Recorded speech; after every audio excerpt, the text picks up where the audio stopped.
하나님의 은총이 여러분의 영혼에 임하셔서 영원히 깨어나는 역사로 임하시기를 주의 이름으로 축원드립니다. 본문의 말씀은 드디어 이제 사대교회에 대한 메시지를 우리가 듣게 됩니다. 사대교회는 칭찬이 전혀 없는 교회입니다. 책망만 들었던 교회가 사대교회입니다. 왜 이렇게 사대교회는 책망만 받았을까요? 사대는 두아디라에서 남동쪽으로 30마일 정도 떨어진 도시인데, 이 도시는 화려한 문화를 자랑하는 도시입니다. 굉장히 화려한 도시입니다. 사대는 주전 700년 전에 루디아 왕이 이곳을 수도로, 국가의 소울로 정했고 다스렸던 곳이었습니다. 한나라의 수도였기에 아주 호화스러웠고, 사대의 산 밑으로는 페트로스라는 신의 수매가 강이 흘렀는데, 이 도시가 얼마나 부유했는지 그 강의 물결이 황금 물결이었다. 금이 막 이렇게 흘러내려 내려갔다 할 정도로 아주 대단히 화려한 도시를 자랑한 곳이었습니다. 이런 도시에 세워진 교회는 화려한 문화에 도취되어 있는 생활 습관을 버리지 못했습니다. 그래서 이들은 겉은 화려하고 교회에도 상당한 부유함을 자랑한 곳이었습니다. 쉽게 말하면 헌금하면 돈이 굉장히 많이 들어갔습니다. 그리고 사람들이 굉장히 호화스럽습니다. 그런데 겉모습은 이렇게 화려하고 살아있는 것 같고 뭔가 북적북적하는 것 같은데, 내적인 영적인 면은 다 죽어 말라 비틀어져 있는 곳이었습니다. 결론적으로 사대교회는 겉모습만 교회였지 속은 다 죽어버린 영혼들이 모이는 그런 모임이었습니다. 다만 이 교회의 많은 성도들 중에서 몇 사람만이 진정한 그리스도인이, 극히 적은 숫자만이 예수를 믿었습니다. 그러니까 이 사람들은 종교생활을 하는 겁니다. 교회에 와서 우리말 하면 좋은 말씀 들으려고 하는 거고, 하나님은 관심이 없었습니다. 그래서 화려한 자신의 모습을 자랑하고 옷을 자랑하고 자기의 부유함을 자랑했는데, 그래서 책망받을 교회인데, 원래 그런 사람들이 모인 것은 교회라고 하지 않습니다. 그런데 그 중에 몇 사람이, 아주 극히 소수의 몇 사람이 기도하는 사람이었고 예수 믿는 사람이어서 교회라고 이야기하는 것입니다. 그래서 계시록의 7교회 중에서 가장 책망을 강력하게 받은 교회가 어떤 교회냐면 사대교회였습니다. 처음부터 끝까지 책망만 받는 것입니다. 오늘 우리는 이 사대교회를 향한 책망의 말씀을 통해서 죽어가는 교회여 일어나라 라는 제목으로 의뢰를 받고자 합니다. 따라합니다. 죽어가는 교회여 일어나라. 할렐루야. 그렇다면 이렇게 겉모습만 화려하고 영적으로 다 죽어버린 교회를 어떻게 일으킬 수 있을까요? 본문의 말씀은 이 죽어버린 교회가 살아나는 비결에 대해서 다음과 같이 우리에게 말씀하고 있습니다. 주님은 영적으로 완전히 죽은 교회를 향하여서 깨어나라 라고 강력하게 명령하시고 있습니다. 2절 3절에 너는 일깨어 그 남은 바 죽게 된 것을 굳건하게 하라. 내 하나님 앞에 내 행위에 온전한 것을 찾지 못하였노니 그러므로 내가 어떻게 받았으며 어떻게 들었는지 생각하고 지켜 회개하라. 만일 일깨지 아니하면 내가 도둑같이 이르리니 어느 때 내게 이르는지 내가 알지 못하리라 라고 말씀하고 있습니다. 너는 일깨어라고 주님은 명령합니다. 여기서 일깨어, 즉 깨어나라는 말씀의 의미는 무엇입니까? 영이 깨어난다는 것은 회복되어야 한다는 것을 의미합니다. 무엇을 회복하는 것입니까? 그것은 하나님 앞에서 잃어버린 것을 다시 굳게 잡아야 한다는 것을 의미합니다. 이 잃어버린 것은 하나님에 대한 기억이었습니다. 하나님과의 친밀함을 사대교회가 잃어버렸습니다. 하나님을 만난 체험이 예전에 한 번 있었는데 그 이후로 사라져버린 겁니다. 은혜받은 마음도 사라져버렸고 예배 드릴 때 감동과 감화와 그 감격이 다 사라져버렸습니다. 하나님이 없는 것입니다. 그래서 주님께서 하나님과의 친밀함을 회복하라고 명령하고 있는 것입니다. 처음 예수님을 믿고서 주님을 만났을 때의 기억을 통해서 말씀을 회복하라 한 것입니다. 처음 복음의 말씀을 들었을 때에 다가왔던 감동을 생각해보고 이 친밀함의 역사로부터 얼마나 자신이 멀리 떨어져 있는지를 되돌아보고 회개하라 하는 것입니다. 회개는 회복의 역사로 이어지게 할지 믿습니다. 그러면 회개하면 회복됩니다. 그러므로 하나님께서 성도의 영혼에 허락하셨던 그 역사, 처음에 하나님을 만났던 기억들, 그 감동들을 붙잡아야 한다는 것입니다. 하나님의 성경에 의해서 회복되었던 은혜와 감동, 그리고 말씀에 대한 깊은 친밀함의 은혜를 기억하고 받아들이면 영혼이 살아나고 깨어나는 역사를 체험하게 될지 믿습니다. 에스겔 37장 10절 이하에 보면 에스겔의 마른 뼈 환상이라는 그 말씀, 그 이야기가 나옵니다. 하나님께서 권능으로 에스겔에게 임했습니다. 그리고 성령 안에서 에스겔을 데리고 골짜기 한가운데로 이끌어가 했습니다. 그런데 그곳을 보니까 이 마른 뼈들이 사람이 죽어서 이제 다 썩어서 뼈만 남았는데 골짜기가 온통 마른 뼈들로 가득한 것입니다. 너무 많은 마른 뼈들을 에스겔이 바라보고 있을 때에 주님께서 인자야, 이 뼈들이 능히 살 수 있겠느냐 라고 묻습니다. 이 뼈들이 살 수 있겠느냐? 다 이미 죽어있는 뼈들이 있는데. 그래서 에스겔이 주 여호와께서 주께서 하시나이다. 쉽게 말하면 내가 어떻게 하겠습니까? 그건 주님의 소가 아니요 주님의 역사입니다. 그렇게 말하는 것입니다. 그래서 하나님께서 에스겔에게 너는 이 모든 뼈들에게 대언하여 이르기를 너희 마른 뼈들아 여호와의 말씀을 들을지어다. 주 여호와께서 이 뼈들에게 이같이 말씀하시기를 내가 생기를 너희에게 들어가게 하리니 너희가 살아나리라. 너희 위에 힘줄을 두고 살을 입히고 가죽으로 덮고 너희 속에 생기를 넣으리니 너희가 살아나리라. 또 내가 여호와인 줄 너희가 알리라 하셨다라 라고 명령하셨습니다. 쉽게 말하면 에스겔에게 뼈들을 향해서 살아날지어다, 일어날지어다 이렇게 말하는 것입니다. 살은 입혀지고 피는 생기고 가죽은 입혀질지어다, 그 명령을 하라는 것입니다. 그래서 에스겔이 그대로 명령합니다. 그런데 놀라운 일들이 일어납니다. 뼈에 힘줄이 생겼고 또 살이 올라왔고 뼈들이 움직여서 뼈와 뼈가 서로 맞춰지는 것입니다. 그렇더니 사람이 되는 것입니다. 그렇게 해서 군대가, 어마어마한 많은 군대가 다시 한번 살아나서 그 골짜기를 가득 메우는 그런 환상을 보게 됩니다. 이때 하나님의 명령으로 주 여호와께서 이같이 말씀하시기를 생기야 사방으로부터 와서 이 죽음 당하는 자들에게 불어서 살아나게 하라 라고 명령하게 해서 에스겔이 그렇게 하자 생기가 그 군대의 모든 살아있는 육체 위에 그대로 스며들게 됩니다. 그래서 큰 군대가 되었다. 오늘날 에스겔의 마른 뼈 환상은 이 사대교회와 같은 죽어버린 교회를 향한 하나님의 명령의 말씀인 줄 믿습니다. 아멘. 우리 한국교회가 살아나야 할 줄 믿습니다. 아멘. 우리 소림교회도 살아나야 할 줄 믿습니다. 아멘. 우리의 영혼이 살아나야 할 줄 믿습니다. 어떤 때는 여러분 우리가 그걸 느끼지 않습니까? 마치 우리가 마른 뼈와 같다.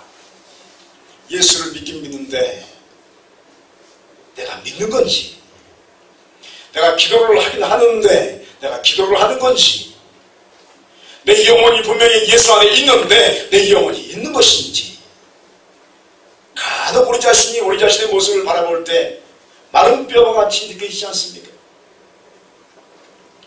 여러분, 그 영혼을 향해서 하나님께서 명령하신 줄 믿습니다. 아멘. 일어날지어다, 깨어날지어다, 살이 버틀지어다, 생기가 들어갈지어다. 아멘. 사랑하는 성도 여러분이요, 우리는 영생의 생기가 흘러나오는 십자가의 복음을 꼭 붙들어야 할지 믿습니다. 아멘. 사대교회를 향해서 십자가 붙들라는 것입니다. 예수 그리스도의 십자가를 붙들고 겉으로 화려하고 타락해버린 세상 속에서 타락의 길을 걷는 사대교회 같은 현대교회를 향하여 깨어나라고 외쳐야 할지 믿습니다. 우리의 기도가 교회를 향하여, 그리고 오늘 현대 그리스도인들을 향하여 생기야 사방으로부터 와서 이 죽음을 당한 자에게 불어서 살아나게 하라라고 명령해야 할 줄 믿습니다. 아멘. 아무튼 하십니다. 기도는 명령하는 것입니다. 명령하는 것입니다. 할렐루야. 여러분의 가정을 향하여서, 자녀손을 향하여서, 여러분 자신을 향하여서 명령하면 그 기도대로 이루어질 줄 믿습니다. 그렇습니다. 현대의 많은 교회들이 세상의 문화에 빠져서 겉은 화려하지만 영은 죽어버린 경우가 많습니다. 사람의 숫자가 많은 것이 영적으로 깨어있다라고 말할 수 없는 것입니다. 몇만 명 모이면 뭐합니까? 수많은 사람이 모이면 뭐합니까? 그것이 마른 뼈들만 가득하면 그 교회는 아무런 역사가 없는 것입니다. 그렇다고 해서 여러분, 숫자가 적다고 또 깨어있는 것도 아닙니다. 숫자에 그 많고 적은과 상관이 없는 것입니다. 여러분, 중요한 것은 우리 속 사람이 마른 뼈와 같은 존재인가, 영생의 생기가 십자가에서 내 영혼과 가정과 교회에 글로 들어오는 말씀을 접하고 있는 것가 중요한 줄 믿습니다. 내가 오늘도 하나님의 살아계심을 체험하고 있는가? 여러분, 이 역사를 사모하시기 바랍니다. 여러분, 십자가의 참된 복음을 붙잡으시길 바랍니다. 사도가 깨어나는 것처럼 여러분의 가정과 우리 교회와 한국교회가 깨어나게 될 줄 믿습니다. 그렇다면 왜 현대의 많은 교회들이 사도교회와 같이 깨어있지 못하는 것일까요? 그것은 삶이 너무 부유해지고 일상이 바빠져서 하나님의 은혜를 잊어버렸기 때문입니다. 그러므로 하나님을 잊어버리지 않는 것이 매우 중요한 겁니다. 요즘 현대는요, 어떤 영적 싸움이냐면 많은 그리스도인들이 바쁨의 질병 속에 빠져 있습니다. 바쁩니다. 기도합시다. 목사님 바쁩니다. 우리 모여서 뭐 좀 합시다. 목사님 바쁩니다. 내가 얼마나 바쁜 줄 아십니까? 여러분, 현대 사람들 중에서 가장 바쁜 사람이 누군 줄 아십니까? 유치원생. 유치원생 만나려면 스케줄을요 제대로 잡아야 돼요. 못 만나요. 아침에 일찍 유치원생한테 쉬고 와서 뺑뺑이 돌고 그 다음에 또 다른 데 가고 얼마나 바쁜지 모릅니다. 유치원생까지도 바쁩니다. 3절 중하반절에서 4절에 보니까 만일 일깨지 아니하면 내가 도둑같이 이르리니 어느 때 내게 이르는지 내가 알지 못하리라. 그러나 사대에 그 옷을 더럽히지 아니한 자 몇 명이 내게 있어 흰 옷을 입고 나와 함께 다니니 그들은 합당한 자연연구라 라고 말씀하고 있습니다. 세상에 빠지는 그리스도인들의 특징에는 편리함과 화려함을 추구합니다. 무엇인가 더 특별히 향하고 또 무엇인가 자신의 감정과 감성과 또 관심과 이성을 만족시켜줘야 합니다. 그래야 관심을 갖습니다. 오늘 현대가 그렇습니다. 웬만하면 사람이 안 보게 됩니다. 그리고 영적인 부분에서 게으름이 그 영혼에 가득합니다. 기도하기를 싫어합니다. 예배를 사모하는 마음도 사라집니다. 간혹 자신의 만족을 위해서 잠깐 예배드리고 자신의 삶에 충실하기를 원합니다. 그런데 이 삶이라는 것을 자세히 보면 자신의 육적인 욕구로 가득한 것을 보게 됩니다. 나의 육적인 소욕을 향하여서 끊임없이 뭔가를 추구합니다. 영적인 노력들이 없습니다. 한 주간을 지내는데 따로 중요한 기도 시간도 없습니다. 성경 말씀을 보는데도 후탁 성도들이 많습니다. 여러분, 후탁 성도들이 뭔지 아세요? 한번 따라하시죠. 후탁 성도. 후탁 성도가 뭐냐면 예배 끝나고 집에 가잖아요. 성경을 이렇게 테이블에 딱 놔요. 그러면 일주일 내내 성경이 그 자리에 꼭 있는 거예요. 일주일 내내 그 자리에 있으면 그 위에 어떤 역사가 있죠? 먼지가 자욱하게 이깁니다. 그럼 주일 아침에 세수하고 교회 가야지 하고 성경을 딱 들고 어떡하죠? 불고 탁 치면 먼지가 탁 날아갑니다. 성경 가지고 오는 거예요. 그 성도를 후탁 성도라고 해요. 성경을 한 번도 안 보는 거예요. 그러니까 일주일 내내 있다가 먼지 쌓이니까 후탁 가지고 오니까 후탁 성도라고 해요. 현대 성도들이 후탁 성도가 참 많습니다. 이 사람에게 신앙생활은 액세서리와 같습니다. 예수 그리스도를 믿는 것은 자신의 만족을 위한 하나의 치장과도 같습니다.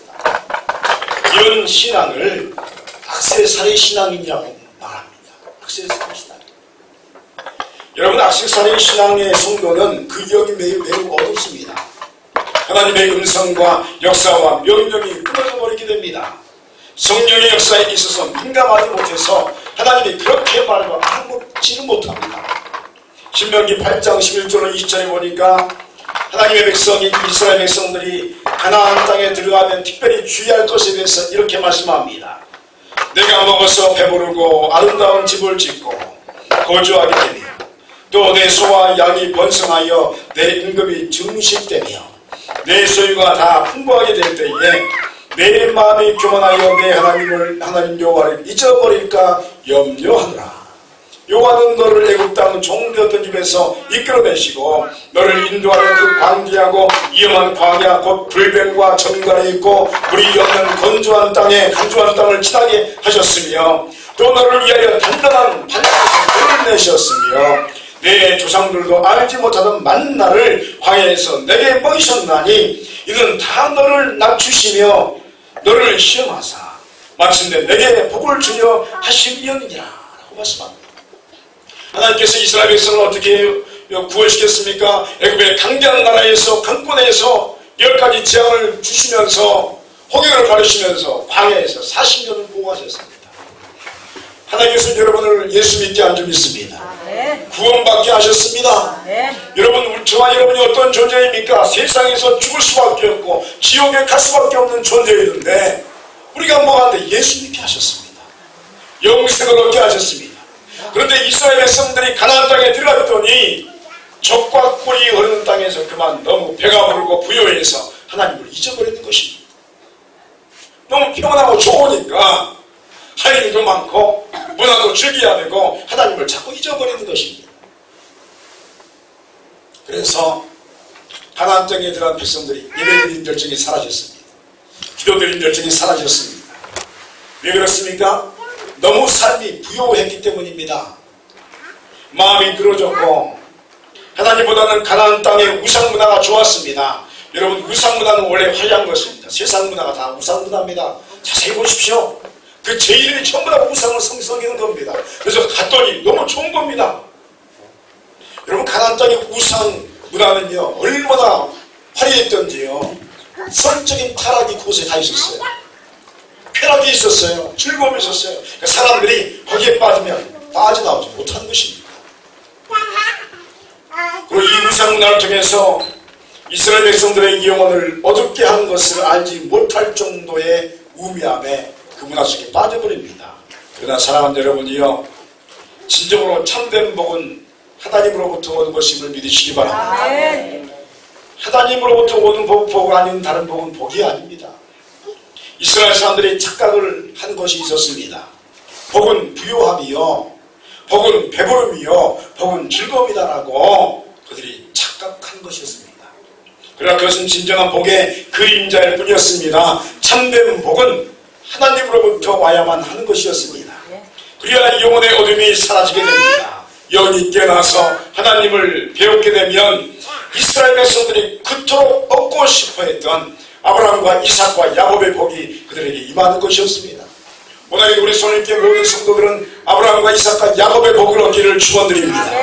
여러분, 우리가 추구하는 것은 아브라함이 받은 복, 이삭이 받은 복, 야곱이 받은 복을 얻어야 할 수 있습니다. 바알과 아세라 그 가나안 땅에서 주었던 풍요의 복이 아닌 아브라함이 하나님을 전적으로 신앙으로 얻었던 복, 적과 꿀이 얻었던 땅을 얻었던 그 복이 우리의 복으로 임해야 할 줄 믿습니다. 여러분의 가정이 적과 꿀이 가득 흘러넘치는 역사가 있기를 축원드립니다. 영적인 복을 이야기하는 것입니다. 그렇다면 영이 깨어난 사람에게 주님께서 구체적으로 어떤 복을 주실까요? 그래서 본문의 말씀 보니까 흰옷을 입게 하신다라고 말씀합니다. 그런데 흰옷을 입어야 합니다. 흰옷을 입어야 합니다. 하얀 흰옷을 입어야 한다는 것입니다. 5절에 보니까 이기는 자는 이와 같이 흰옷을 입을 것이요 내가 그 이름을 생명책에서 결코 지우지 아니하고 그 이름을 내 아버지 앞과 그의 제사들 앞에서 시인하리라. 이 말씀합니다. 주님께서 말씀하신 흰옷은 무엇입니까? 흰옷은 순수함과 깨끗함과 의로움을 통해서 승리하는 것을 상징합니다.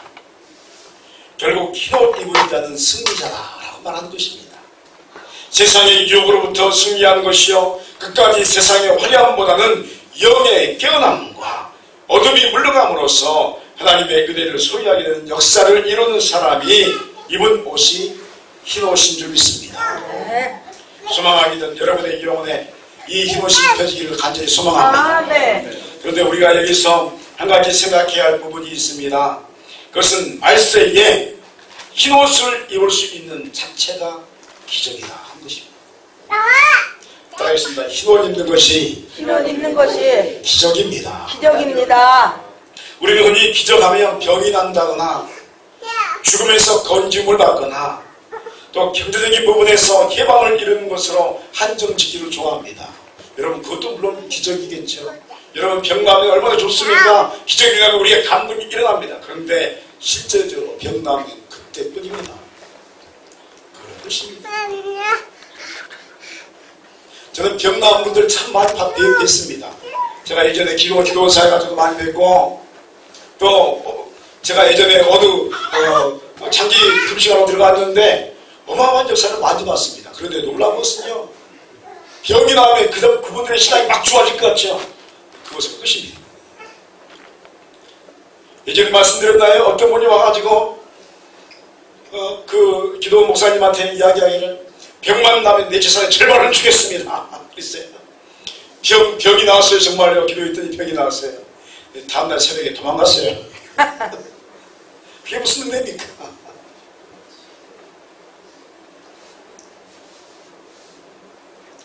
여러분 진정한 기적은 사람이 변화되는 것이 기적인 줄 믿습니다. 아멘. 사람 변화되는 거 쉽지 않습니다. 사람의 고집, 여러분 저와 여러분이 보통 사람이 아닌 줄 믿습니다. 여기 앉아 계시지만 세상에 보통 사람이 어디 있습니까? 다 자기만의 고집이 있고 온 우주의 중심이 나이고, 그래서 성경은 뭐라고 합니까? 내가 우상이다 이렇게 말합니다. 따라합니다. 내가 우상입니다. 내가 우상입니다. 여러분 내가 하나님보다 더 중요합니다. 그러지 않습니까? 우리는 그렇지 않다고 이야기하지만, 그런데 세상의 모든 것이 내 중심으로 흘러가고 있지 않습니까? 말씀을 바라볼 때도 내 중심으로 해석하고, 그런데 성경은 뭐라고 하냐면 그렇게 하지 마라. 그것이 우상이다 이렇게 말합니다.